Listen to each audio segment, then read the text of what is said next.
Sir Bheemla నాయక్కు సంబంధించి అప్పుడు ticket రేట్లు తగ్గించారు, అయినా సరే హిట్ అయింది. కానీ ఇప్పుడు టికెట్ రేట్లు పెంచారు.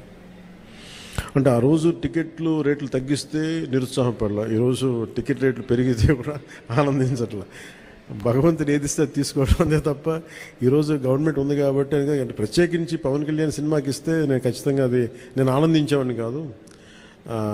కానీ ఇది అందరికి ఇచ్చారు కాబట్టి దాంట్లో నాకు ఇవ్వకపోతే అది వివక్ష చేసినట్టు ఉంటుంది, అది కూడా తప్పవుద్ది కదా. అందుకని I think it's part and parcel. ఆ రోజు అలా జరిగింది, ఈ రోజు ఇలా జరిగింది, అంతకుమించి దీన్ని వేరేలా చూడటానికి వెళ్ళలేదు. ప్రొడ్యూసర్ నష్టపోయాడనే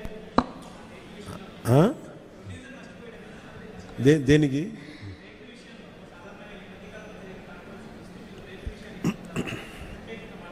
మళ్ళీ వినిపించట్లా? రేట్ల విషయంలో సినిమా టికెట్స్ రేట్ల విషయంలో ఖచ్చితంగా నేను నష్టపోయాను, నిర్మాతలు నష్టపోయారు. ఒక ₹5 రావాల్సిన చోట రూపాయి వస్తే దట్స్ ఓకే అనుకున్నాం. భగవంతుడు ఈరోజు మనకి ఇచ్చిన రూపాయితో తృప్తి పడదాం, ఖచ్చితంగా నష్టపోయాం. But that's okay. ఎందుకంటే వాళ్ళు వచ్చిన సంస్కృతి ఎలాంటిది, ప్రత్యర్థికి కోపం ఉంటే చీని చెట్లు నరిగేయటం, బత్తాయి చెట్లు నరిగేయటం ఆలోచన విధానం. అలాంటి వాళ్ళకి ఆర్థిక మూలాల మీద కొట్టడం సహజం కాబట్టి, అది మనం యుద్ధంలో దిగాం కాబట్టి, మనం పొలిటిక్స్లో ఉన్నాం కాబట్టి part and parcel that's will take it forward. దాన్ని వెనకడిగే తీసలేదు, దాన్ని part and parcel we have to accept it.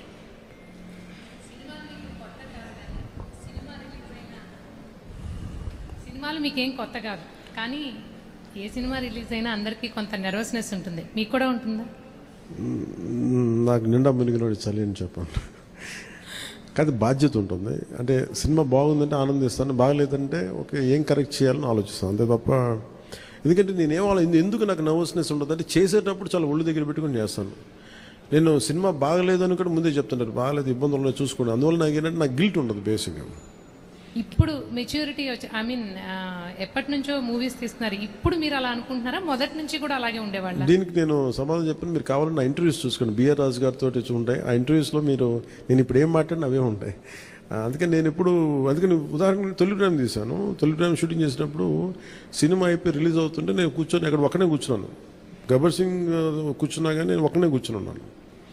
నా పక్కన పార్టీస్ ఏమి ఉండవు. జస్ట్ ఒకసారి నా జీవితంలో ఒకసారి నన్ను పార్టీకి పిలిచింది భీమ్లా నాయక్, ప్రత్యేకంగా నన్ను పిలిచారు. ఎందుకంటే ఇంత ₹10-15 టికెట్ అప్పుడు కూడా ఇంత డబ్బు చేసింది సినిమా అని అనుకొని దాని ఒక్కదాన్ని ఫస్ట్ టైము నా జీవితం అదే మొదటిసారి వెళ్ళటం, మళ్ళీ దీని తర్వాత వెళ్తాను కూడా నాకు డౌట్.